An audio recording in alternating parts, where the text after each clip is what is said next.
Assalamualaikum warahmatullahi wabarakatuh. Salam literasi. Perkenalkan, nama saya Rizkia Diara Pramesti, kelas 5 STIT Uswatun Hasanah. Saya akan membacakan dongeng yang berjudul Rumah untuk Tangkasi. Hup, hup, Tangkasi melompat-lompat di tanah. Kakinya kepanasan, terkena tanah yang gersang. Aku harus kemana? Aku lelah. Kalau harus terus melompat seperti ini, keluhnya. Tangkasi biasa hidup di atas pohon. Di sana, dia bebas bergelantungan mencari makan, tidur, dan bermain.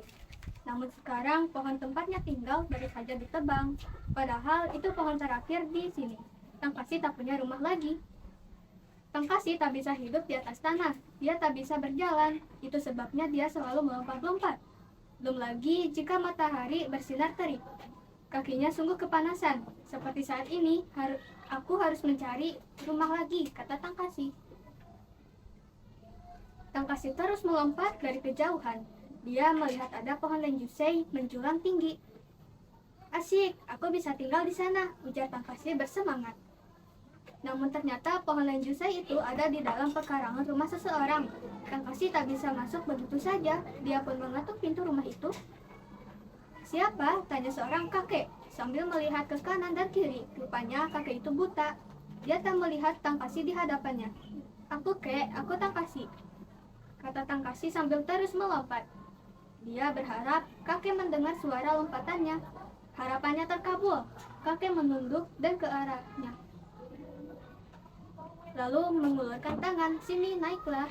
Tangkasi pun dengan cekatan naik ke lengan kakek. Kakek membelai Tangkasi. Bukankah kamu seharusnya tidur siang? Mengapa kamu berkeliaran sampai di sini? Tanya kakek. Ya kek, aku memang hewan malam, tapi aku tak bisa tidur. Aku tak punya rumah lagi. Pohon tempatku tinggal sudah habis ditebang, sahut Tangkasi. Kakek terkejut. Benarkah mataku yang buta membuatku tak mampu melihat apa yang terjadi di sekitarku? Tangkasi meminta izin agar boleh tinggal di pohon lenjusei kakek. Boleh saja, tapi aku tak bisa memberimu makan. Kamu harus mencari makananmu sendiri, sahut kakek. Tangkasi setuju. Mencari makan bukanlah hal yang susah untuknya. Apalagi pohon lenjusei kakek berbuah lebat. Tangkasi yakin tak sulit pula mencari aneka serangga di sana. Tangkasi membalas budi kakek dengan memetik buah lenjusei untuk kakek. Buah itu nantinya dijadikan minuman oleh kakek. Minuman ini menguatkan tubuhku, kata kakek. Tangkasi senang bisa membantu. Suatu malam seperti biasa, Tangkasi terjaga. Dia duduk santai di pucuk tertinggi pohonnya. Matanya tajam menatap sekitarnya. Tak jarang dia memutar kepalanya untuk mencari mangsa. Seekor burung kecil pun bolehlah, pikirnya. Namun Tangkasi tak menemukan mangsanya. Dia malah mendengar suara aneh. Suara itu berasal dari kejauhan. Telinga Tangkasi memang mampu mendengar suara meski jauh. Suara itu semakin dekat. Tangkasi semakin menajamkan pendengarannya. Itu rumahnya. Dia tinggal sendirian di sana. Wah, gampang, sudah tua sendirian pula. Tangkasi merasa ada sesuatu yang janggal.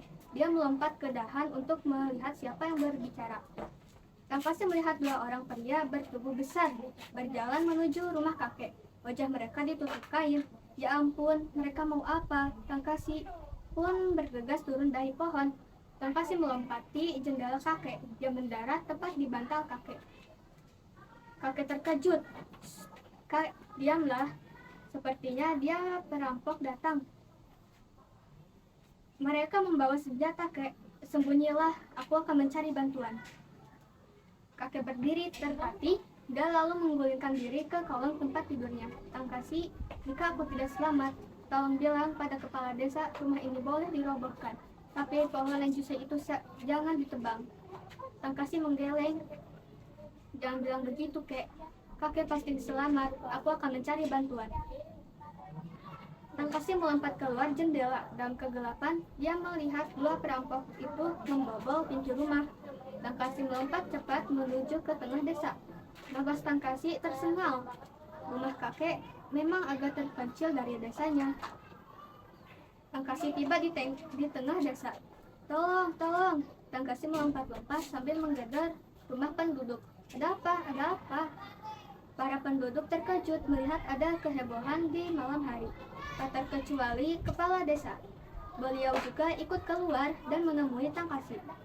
Ada rampok di rumah kakek buta, teriak Tangkasi. Apa? Para penduduk pun bergegas menuju rumah kakek. Tangkasi melompat berusaha mengikuti langkah kaki mereka. Jantung kakek berdebar kencang dari kolong. Dia mendengar kaki-kaki perampok itu mendekatinya. Tiba-tiba, rupanya kau bersembunyi di sini. Para perampok itu memergoki kakek. Para perampok meminta kakek keluar dari persembunyiannya. Tunjukkan pada kami di mana hartamu. Perintah mereka. Aku tidak punya apa-apa. Saat kakek gemetar. Para perampok tak percaya. Mereka membongkar isi lemari kakek. Bahkan bantal pun dirobek dan diperiksa isinya. Wah, hanya kaku, email mereka. Sayup-sayup para perampok itu mendengar suara teriakan. Suara apa itu? Tanya perampok yang satu pada kawannya. Rampok, rampok.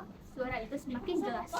Gawat, kita ketahuan. Cepat kabur. Mereka berdua buru-buru kabur lewat jendela dan menghilang di kegelapan malam. Kakek baik-baik saja? Tanya kepala desa. Kakek mengangguk. Tidak apa-apa, aku baik-baik saja. Sahut kakek, tubuhnya masih bergetar. Salah satu penduduk membuatkan kakek minum dulu, kek. Setelah tenang, kakek baru bisa bicara banyak. Kupikir aku tidak akan selamat. Tadi aku sudah minta Tangkasi agar menyampaikan pesan untukmu. Pesan? Tanya kepala desa. Tangkasi mengangguk. Ya, kakek berpesan jika kakek tak selamat, rumah ini boleh dirobohkan, tapi pohon lenjusei itu tak boleh ditebang. Kepala desa bertanya-tanya, mengapa malah kakek mau mempertahankan pohon itu? Tangan kakek menggapai-gapai. Dia mencari Tangkasi. Tangkasi segera mendekat. Pohon itu rumah untuk Tangkasi. Jangan pernah ada yang menebangnya. Kasihan dia, tak punya tempat tinggal lagi. Tangkasi terharu. Dia tak mengira ternyata kakek memikirkan dirinya. Tangkasi naik ke pundak kakek dan memeluk leher kakek. Kepala desa tersenyum. Kakek memang berhati baik. Aku akan mengingat pesan kakek. Tangkasi pun berjanji akan menjaga kakek dengan baik, terutama di malam hari ketika semua terlelap. Sekian dari saya. Wassalamualaikum warahmatullahi wabarakatuh.